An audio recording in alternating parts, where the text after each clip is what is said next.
Hamlin will examine where racial bias could occur in your organization and how to protect against it. So ladies and gentlemen, let's please welcome Hamlin. I realize that for some people, this can be an uncomfortable topic. For some others, it's not such an uncomfortable topic because they realize it's a necessary conversation that we need to have. And as retailers, as leaders, you need to understand and have this conversation. I'm hoping what I'll say to you this morning will begin to have you look at yourself in a different way. Look at your customers in a different way. And look at the world in a different way as well. There's a test, for example, on how much you associate dangerous weapons with people based on their race.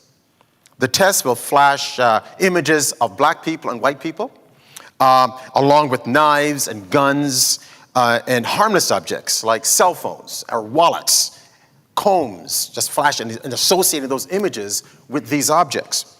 Well, I did the test. And I found out that I mightily associate black people with dangerous weapons. Wow, whoa, you know? Now, after overcoming my initial shock to this, it occurred to me why that could be. Like everyone else in this room, I am bombarded every day by images in the media about how dangerous black people, especially black men, are in our society. They're criminalized in movies, in the news, and in reality. How many times you see these videos, black men being shot, innocent black men be shot, black men who may be unarmed, who may be armed legally, but still being shot by police. We see these images and we come to some conclusions. So it's no wonder I have this association, as mild as it is, even as a black man working in the area of diversity. And I should know better. I should know better. As it turns out, researchers have found that many African Americans who have taken the same test that I did have a similar bias.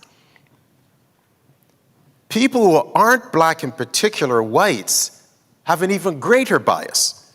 They tend to more often associate black people with dangerous weapons. And that bias occurs regardless of your levels of education. I firmly believe that retailers should be concerned about this issue because of the harm that racial bias can cause to your bottom line. Harm to your customers, harm to the culture within your organization, your work culture, and to your organizations, and more importantly, maybe equally as importantly, the reputation to your brand. This polarization is fueled by divisive politics, both here in this country, our neighbors to the south, and from around the world. There is this fear of the other and general uncertainty of the future. Now, I believe, now more than ever, we need to have bold but productive conversations. And you, as managers and directors and leaders, need to handle this well. You want to lean into your discomforts, be welcoming, becoming more comfortable with the uncomfortable, and be less comfortable with the comfortable. In his book, Leadership is an Art, Max Dupree reminds us that leaders are responsible for developing a sense of quality in their organization, for whether or not the organization is open to influence and open to change. He also said this: the simple act of recognizing diversity in corporate life helps us to connect the greater variety of gifts that people bring to the work and service to the corporation. I encourage each of you to be bold, to be open, to be inclusive. Quite frankly, as leaders in a sector that touches the lives of so many Canadians, you simply can't afford not to be.